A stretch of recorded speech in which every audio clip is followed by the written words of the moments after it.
आदाब दोस्तों। Albert Einstein ने उन लोगों का शुक्रिया अदा किया है जिन लोगों ने उनके बुरे समय पर उनकी मदद नहीं की थी।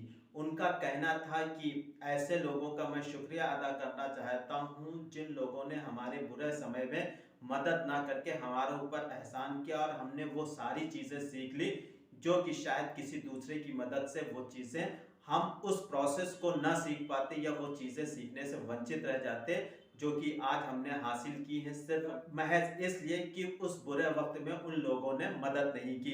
तो यहाँ पर अल्बर्ट आइंस्टाइन ने किसी की बुराई नहीं की बल्कि उन लोगों का शुक्रिया अदा किया जिन्होंने बुरे समय पर मदद नहीं की थी। तो इससे एक सीख तो बहुत ज़्यादा क्लियर हो जाती है कि अगर आप बुरे समय में किसी की मदद लेकर उस चीज़ को क्रॉस करना या उस चीज़ को हासिल करना चाहते हैं तो आप उस प्रोसेस को मिस करेंगे और वो प्रोसेस लर्निंग का प्रोसेस होता है। अगर उस लर्निंग को प्रोसेस को आप मिस करेंगे तो शायद आप बहुत सी चीज़ें मिस करते चले जाएंगे अगर किसी की आप हेल्प लेते हैं अपने काम को या अपने प्रोजेक्ट को या अपनी चीज़ों को पूरा करने में। तो यहाँ पर भी अल्बर्ट आइंस्टाइन ने उन लोगों का शुक्रिया अदा किया है जिन्होंने हेल्प नहीं की थी।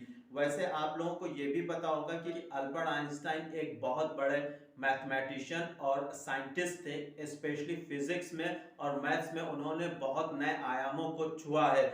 लोगों का यहाँ तक कहना है कि अगर दुनिया को दो भागों में बांटना हो तो एक भाग जो होगा वो अल्बर्ट आइंस्टाइन की पैदाइश के पहले का होगा और जो दूसरा भाग होगा वो अल्बर्ट आइंस्टाइन की पैदाइश के बाद का होगा।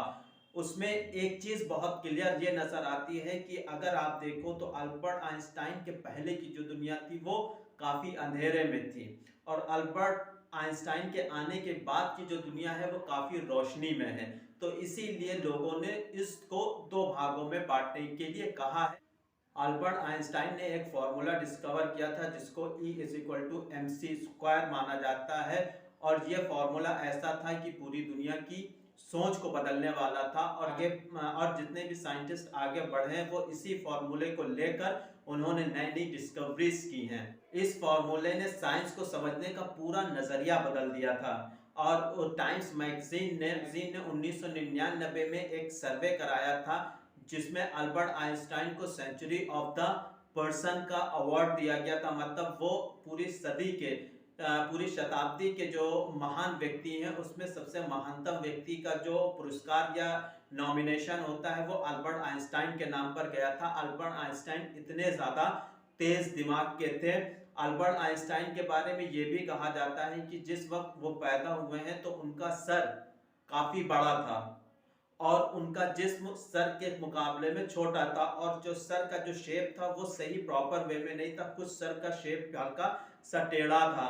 तो उसके बाद उनके घर वाले इस चीज़ को लेकर काफ़ी चिंतित भी थे, लेकिन धीरे धीरे जैसे जैसे अल्बर्ट आइंस्टाइन की एज बढ़ रही थी उनके सर का जो साइज था वो अपने आप छोटा होता चला गया, मतलब एक नॉर्मल शेप में आ गया। इसके अलावा ये भी कहा जाता है कि अल्बर्ट आइंस्टाइन ने एक साल तक बिल्कुल भी बात नहीं की, यानी कि उन्होंने किसी से नहीं बोला और एक साल के बाद हालांकि बहुत से लोगों का यह भी कहना है कि अल्बर्ट आइंस्टाइन 4 साल की एज में पहली बार वो बोले थे और उन्होंने जो शब्द बोले थे वो कहा था कि the soup is very hot. कि उनकी माँ ने इस बात पर उनसे पूछा कि अभी तक तुम क्यों कुछ नहीं बोल रहे थे, तो उन्होंने कहा कि अभी तक किसी भी बात को करने की जरूरत नहीं थी, सारी चीजें नॉर्मल चल रही थी, इसलिए हमने कुछ नहीं कहा या कुछ नहीं बोले थे। जैसे जैसे वो बड़े हो रहे थे उनके साथ एक प्रॉब्लम और ज़्यादा डेवलप हुई या कह सकते हैं कि दिखने लगी थी कि वो लैंग्वेज को बहुत अच्छी तरह से पकड़ नहीं पाते थे और किसी शब्द को अपने दिमाग में उतारने में या सीखने में वो बहुत ज़्यादा टाइम लगाते थे, जिससे कि एक लंबे समय तक इस चीज़ को 9 साल की एज तक कहा जाता है कि वो इस प्रॉब्लम्स को फेस करते रहे। हालांकि अल्बर्ट आइंस्टाइन के साथ लाइफ में बहुत ज़्यादा उतार चढ़ाव आते रहे। ये कह सकते हैं कि बचपन की जो उनकी लाइफ थी वो बहुत ज़्यादा इस तरह की बीमारियों के साथ गुजरी। उसके बाद उन्होंने एजुकेशन के लिए उनको फैमिली से अलग रहना पड़ा, उसके बाद वो फैमिली के साथ गए और बहुत से शहरों और बहुत से कंट्रीज को उन्होंने बदला बहुत से रीजंस की वजह से। तो इस तरह के उतार चढ़ावों के साथ साथ वो साइंस और मैथ्स में महान बनते जा रहे थे और उन्होंने एक थ्योरी दी थी जिस थ्योरी को कहते हैं थ्योरी ऑफ रिलेटिविटी। उन्हीं के समय में बहुत से साइंटिस्ट इस चीज पर काफी रिसर्च कर रहे थे और लेकिन वो कभी भी लाइट की स्पीड को नहीं मेजर कर पा रहे थे। जितने भी साइंटिस्ट थे उनके समय में वो सभी ज़्यादातर लाइट की स्पीड को मेजर करने की कोशिश कर रहे थे कि लाइट की स्पीड क्या है, लेकिन सभी के सभी साइंटिस्ट फेल हो रहे थे। तो वहाँ पर अल्बर्ट आइंस्टाइन ने इस बात का जिक्र किया और उन्होंने कहा कि जितने भी लोग लाइट की स्पीड को मेजर करने की कोशिश कर रहे हैं वो सभी फेल क्यों हो रहे हैं। उसके पीछे उन्होंने बताया, इस पर उन्होंने सापेक्षता के सिद्धांत को बताया और उनका ये कहना था कि थ्योरी ऑफ रिलेटिविटी यहाँ पर काम करती है। जैसे एक एग्जाम्पल उन्होंने दिया और कहा कि मान लीजिए आप रेलवे स्टेशन पर खड़े हैं और एक ट्रेन 100 किलोमीटर की स्पीड से आपके सामने से एक ट्रेन गुजर रही है, तो आपको लगेगा ये ट्रेन बहुत ज़्यादा स्पीड में चल रही है। लेकिन वहीं दूसरी तरफ आप एक ऐसी ट्रेन में बैठे हो जिसकी स्पीड 150 किलोमीटर हो और वो 100 किलोमीटर वाली ट्रेन आपके सामने से गुजरे, तो आपको लगेगा कि जो सामने वाली ट्रेन है जो 100 किलोमीटर पर आवर की स्पीड से जो चल रही है उसकी स्पीड कम है।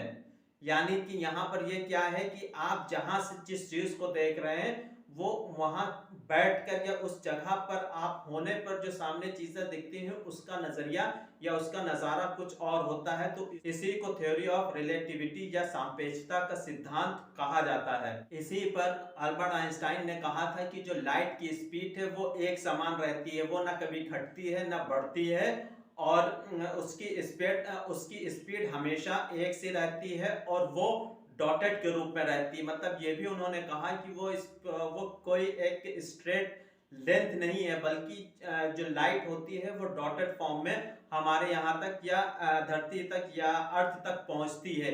इसीलिए इस सिद्धांत को यहाँ पर उन्होंने बताया था, जिस सिद्धांत की वजह से ये कहा जा सकता है कि पूरी दुनिया की सोच बदल गई और सारे साइंटिस्टों की सोच बदल गई। और उसके बाद जितने भी साइंटिस्ट हैं उन्होंने इसी थ्योरी के ऊपर काम किया जिसको E = mc² के रूप में जाना जाता है। और इस थ्योरी की वजह से एटॉमिक पावर तैयार हुए, एटॉमिक बम तैयार हुए और इसके अलावा बाकी जितने भी इलेक्ट्रॉनिक डिवाइसेस में जितने भी चेंजेस आए वो उसी की वजह से आए। वो चाहे टेलीविजन हो, रेडियो हो, नेट हो, मतलब जो भी उस टाइम पर डेवलपमेंट हुए वो इसी थ्योरी के करीब करीब ही सारे डेवलपमेंट हुए।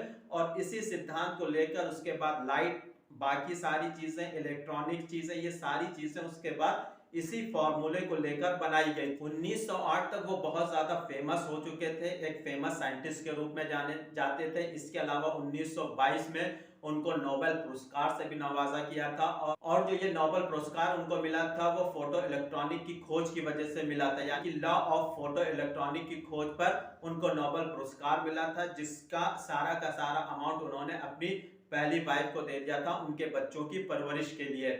उसके बाद 1933 में हिटलर का जर्मनी में बहुत ज़्यादा वर्चस्व बढ़ गया था और वो यहूदियों को बहुत ज़्यादा नरसंहार कर रहा था। उनको यूनिवर्सिटीज़ में पढ़ाने नहीं देते थे, उनको कोई गवर्नमेंट जॉब में उनको नहीं रखा जाता था। तो यहाँ पर उन्होंने वहाँ से निकलना ही बेहतर समझा और उन्होंने कुछ समय के बाद जर्मनी को छोड़ दिया था।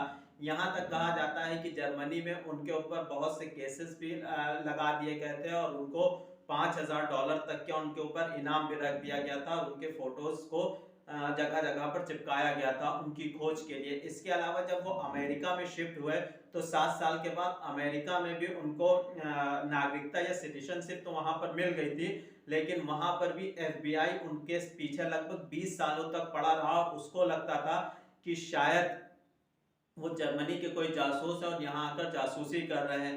तो उनकी लाइफ इस तरह से पूरी गुजरती रही। उसके बीच में उन्होंने बहुत सी यूनिवर्सिटीज़ में लेक्चर की जॉब की, प्रोफेसर रहे, डॉक्टरेट की डिग्री हासिल की, बहुत से ऐसी चीज़ों को हासिल किया जिससे वो एक महान व्यक्ति बनते चले गए। उसी बीच में वो जितनी भी थ्योरीज लिख रहे थे उन थ्योरीज के बीच में उनके कुछ कोटेशंस को फाइंड आउट भी किया गया, जिनमें उसमें से 2 और 3 कोटेशंस हम आप लोगों के साथ शेयर करेंगे। जिसमें सबसे पहला कोटेशन था, everybody is a genius if you जज a fish by its ability to climb a tree it will let his whole life believing that it is stupid. मतलब यहाँ पर क्या कहा गया कि अगर आप मछली को इस चीज से जज करोगे कि वो पेड़ पर चल रहे, जबकि वो नेचुरल उसका उसकी नेचुरल उसका वो नेचर में किस चीज पे महारत हासिल है, उसकी उसकी तैरने में है। तो अगर आप मछली को पेड़ पर चढ़ने पे उसकी महारत से जज करोगे तो शायद वो अच्छा नहीं होगा। और वहां पर जो उस व्यक्ति को जज कर रहा है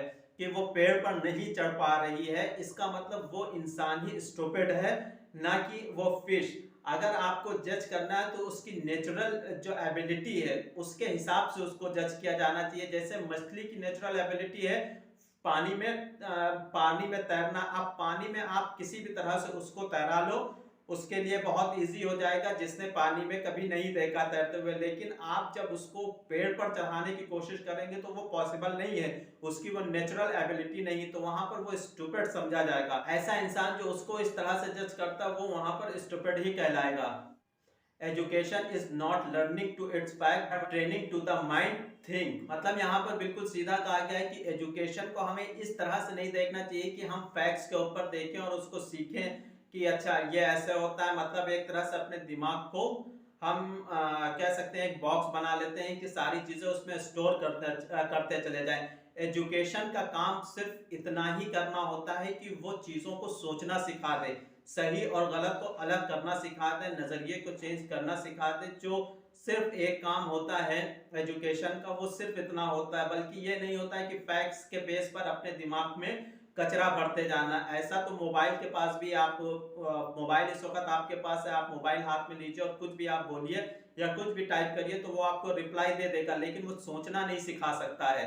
तो एजुकेशन का जो मेन पर्पस होना चाहिए वो सोचना सिखाना आना चाहिए कि नई नई चीजों को कैसे सोचा और समझा जा सकता है। क्योंकि दुनिया में जितनी भी चीजें बनी है वो पहले से जो मौजूद था उसको बेस पर नहीं बनी, बल्कि लोगों ने सोचा और उस सोच के बेस पर ही नई चीजें इजाद हुई हैं या नई चीजें डिस्कवर हुई हैं। तो एजुकेशन का जो मेन पर्पस होना चाहिए वो सोचने का होना चाहिए कि सोच को कैसे एलोबरेट किया जा सकता है, बड़ा किया जा सकता है। उसके बाद उनका एक तीसरा कोटेशन जो है वो बहुत ज्यादा अच्छा है, true intelligence is not a knowledge but imagination. मतलब यहाँ हमें बहुत सी चीजें हम स्टोर करते रहते हैं, हमें लगता है हमें बहुत ज्यादा इंटेलिजेंट हो गए हैं, जबकि ऐसा बिल्कुल भी नहीं होता है। आप अपने माइंड में कितना भी स्टोर करते रहें, अगर आप इंटेलिजेंट इमेजिनेशन के बेस पर होते हैं तभी वो नॉलेज समझी जाती है। अगर वो नॉलेज आपको इमेजिनेशन नहीं करा पा रही तो उस नॉलेज का कोई फायदा नहीं होता। आप इंटेलिजेंट कभी नहीं दिखेंगे अगर आप सिर्फ नॉलेज लेते जा रहे हैं। आप इमेजिनेशन भी कर रहे हैं तब आप इंटेलिजेंट बनकर सामने आएंगे। तो ये कुछ ऐसे फैक्ट्स है जो अल्बर्ट आइंस्टाइन के बारे में, कुछ ऐसी चीजें थी जो हमने आप लोगों के साथ शेयर की है। उम्मीद है कि ये वीडियो आप लोगों को पसंद आया होगा। अगर पसंद आया तो लाइक और सब्सक्राइब जरूर करिएगा, जिससे कि हम इस तरह की वीडियोस आप लोगों के साथ और ज्यादा बना सकें। आज के लिए इतना ही। Thank you very much.